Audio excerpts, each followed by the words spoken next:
You know what's the one power that we have not been taught throughout our lives that actually is the very thing that will help us realize what we truly deserve and what we need to change in order to allow in what we really want. And that is the power of being alone. Now, being alone doesn't mean that you're literally alone. Being alone really means you being with yourself. And I feel, since I've been single, that this is the most volatile information, volatile wisdom that I've gained from actually allowing myself to understand what I've been through and how I can help them shape into who I need to be to receive what I want rather than receiving what I have been receiving before in relationships. So, if I were you, stay tuned to the very end because I believe this is going to be very important wisdom for you to receive in order to understand what a healthy relationship is before you jump into a commitment.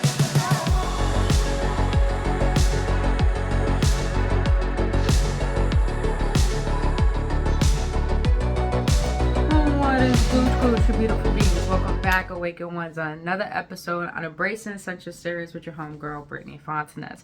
Now, before I get started, everything I'm going to share with you today is not the only way, and it's not the right way. It's a way that I've experienced that's helped me understand my worth, but also how to really embrace what a true connection means to me. And since I've realized this, and I've gained so much love for myself and so much information I never received before, if I wasn't choosing to be with myself, I feel that since it's helped me, I feel I might assist you. So that is my disclaimer. Other than that, beautiful beings, welcome back. But if you're new to this channel, welcome, boo boo. Glad to have you here. On this channel, I speak about spiritual development. Spiritual development. I felt like Jim Carrey and Ace's Ventura. I love that shit. That was my favorite movie growing up, as you can tell my sense of humor. But on this channel, I speak about spiritual development, emotional awareness, and I do guided readings for your zodiac sign. And I talk about things I feel need to be talked about because it's our divine right to know more than what we have been told. So other than that, beautiful beings, today I want to really discuss what has been running through my mind lately. And of course, we are in, well, was and still is actually Scorpio season. We're about to get into Sagittarius season.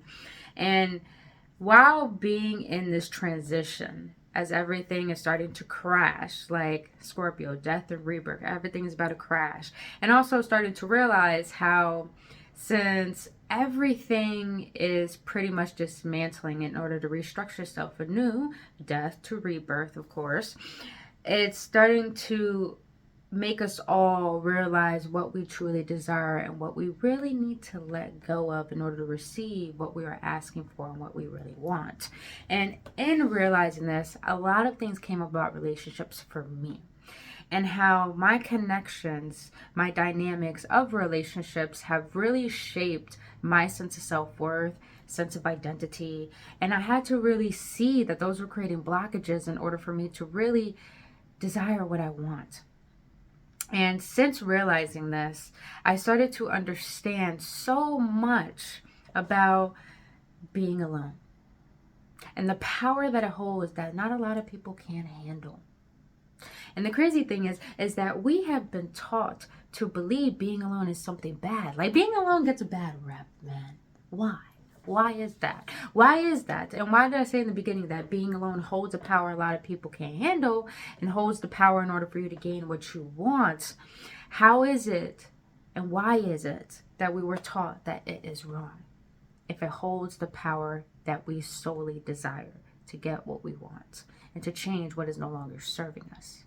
And it's because it's all about your belief behind being alone. And we got to talk about this because, like I said, being alone is a power a lot of people can't handle. It's because, I'm gonna be blunt with y'all, and I'm gonna say that it's the nicest way possible as I look into my notes, because you know I'm gonna be forgetting sometimes, is that the reason why being alone holds a power a lot of people can't handle, it's because it makes you have to see the discord within yourself. Hence, seeing your own bullshit. Yes, I said it. I try to be as sensitive, but let's be honest, okay? Is that with love. I say this in a way that the reason why we fear being alone is because we have to be forced to look into the mirror. We have to be forced to see how our cup is empty because of us.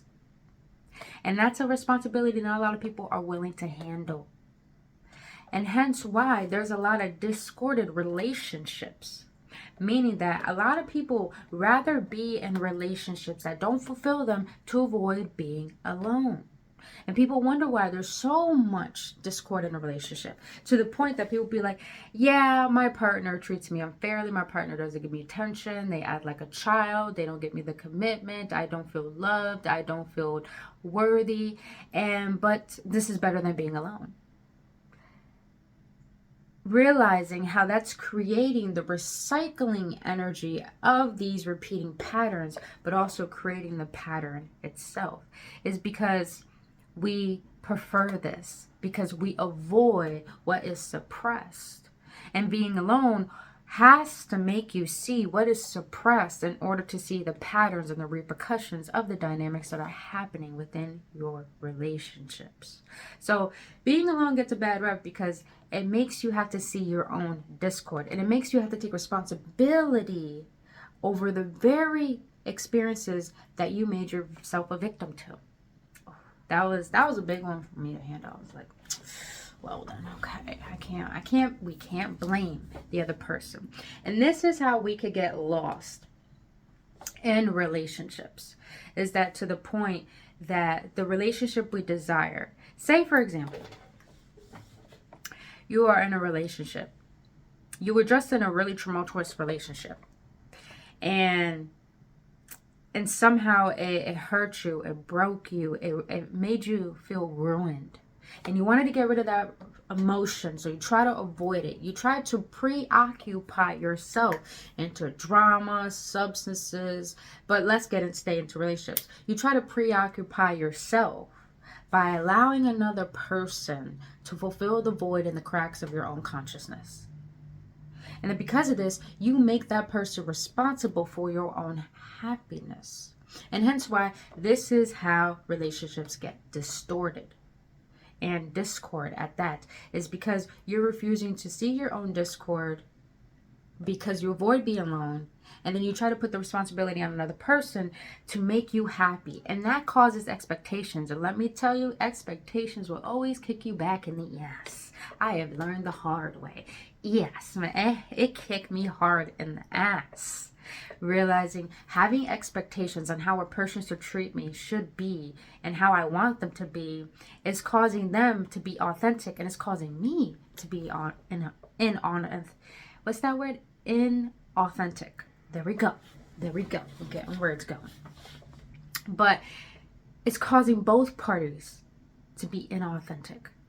And because of this is how there's arguments, there's fights, there's no harmony within. It's because you're not being honest with yourself about what it is that you're avoiding within. So you rather stay in something to compromise who you are and change who you are to expect to receive what it is you need to fill up your own void. And that is the quickest way how trauma bonds are created and soul ties are created, and how you get shit in your cup. You don't get water, you get shit. I know, bad visual, but we gotta be honest here.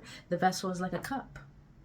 And if we're avoiding our own hurt, our own pain that we lacked, learning the lessons from the past experience, we brought into this new experience, the only person that we really have to hold responsible is ourselves. And when we avoid doing this, we pretty much allow that energy to preoccupy you into entertaining that same vibration. And when you entertain that same vibration, you're going to keep attracting it.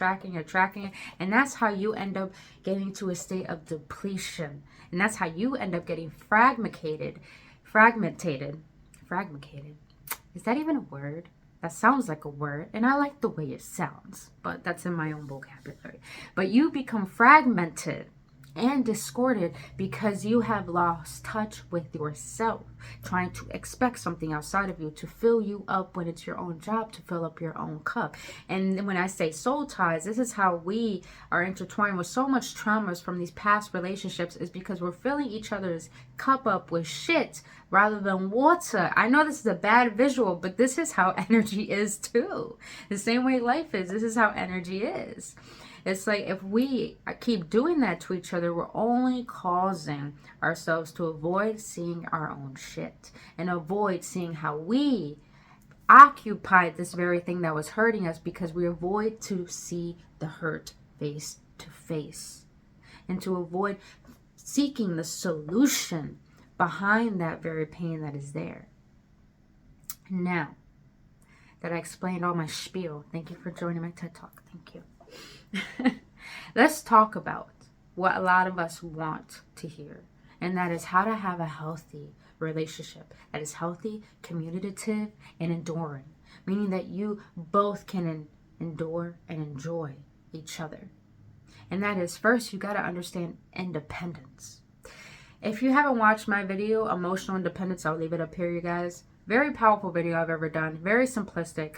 And the reason why I say very powerful and very simplistic, because it's really what life is all about. Love is simple. Love is very simple.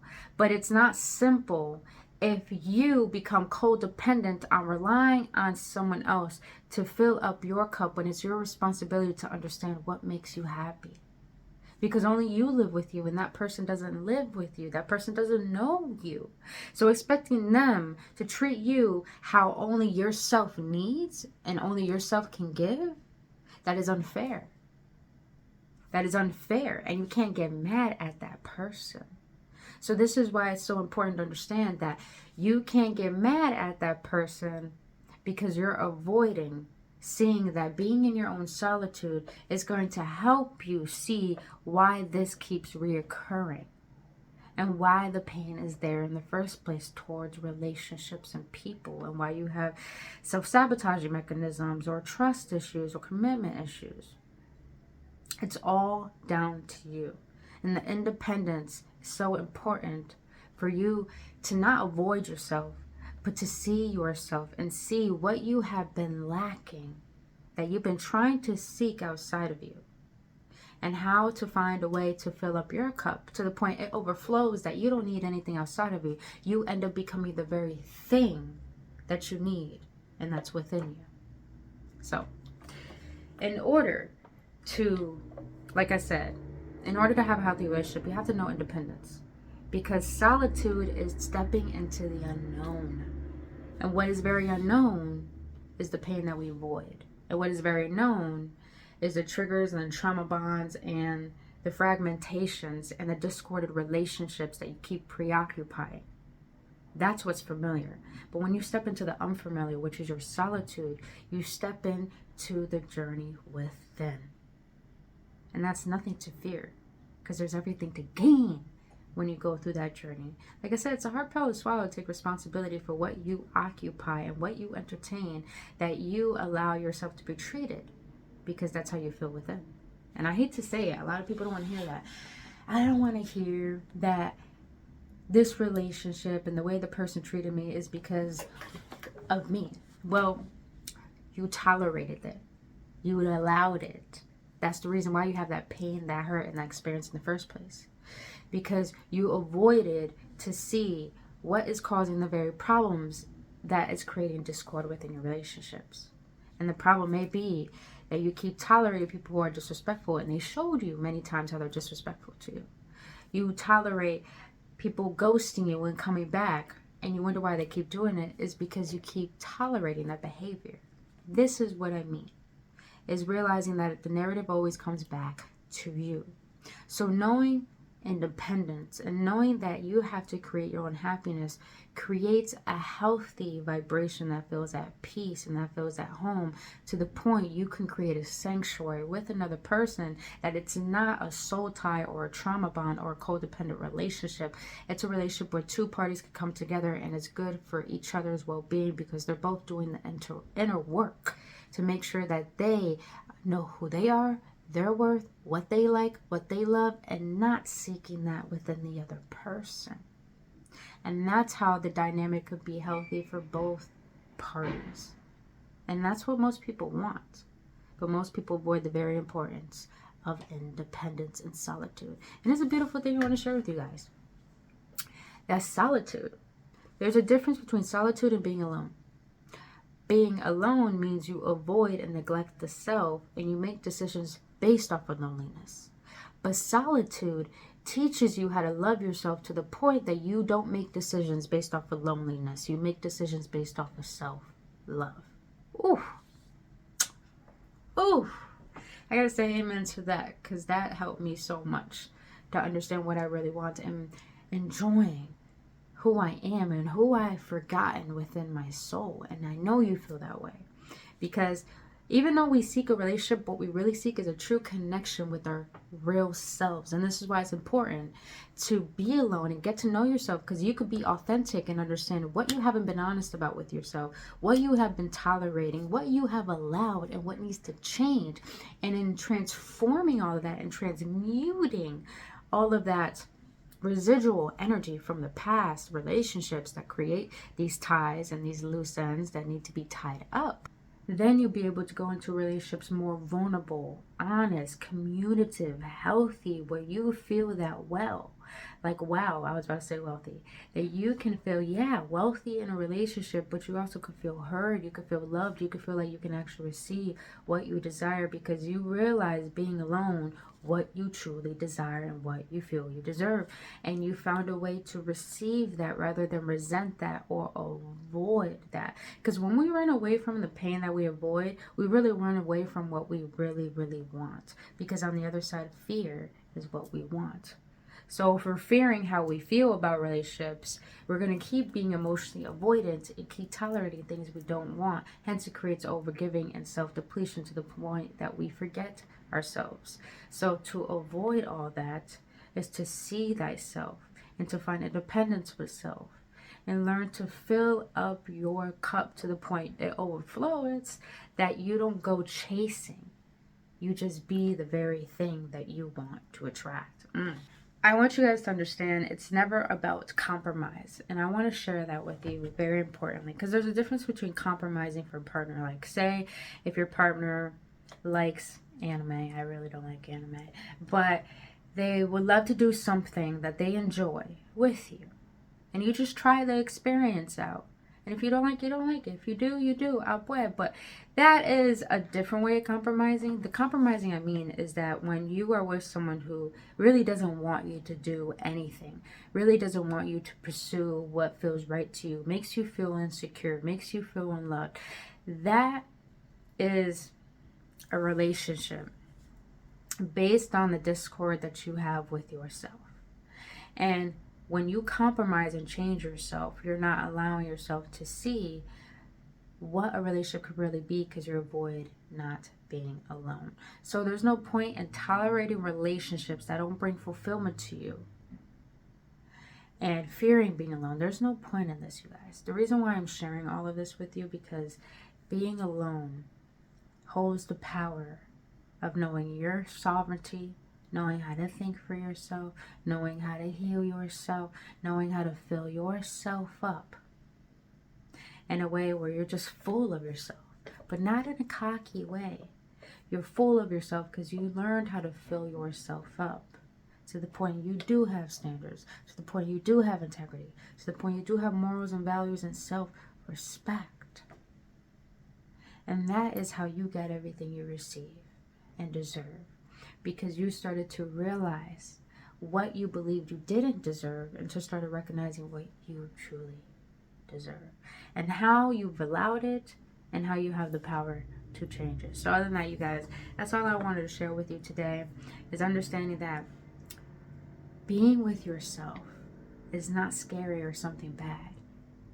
It is a beautiful sanctuary that you build, that you can allow who deserves to have some of it, be in it, or don't at all. And that is the power of owning who you are and the sacredness that is within you.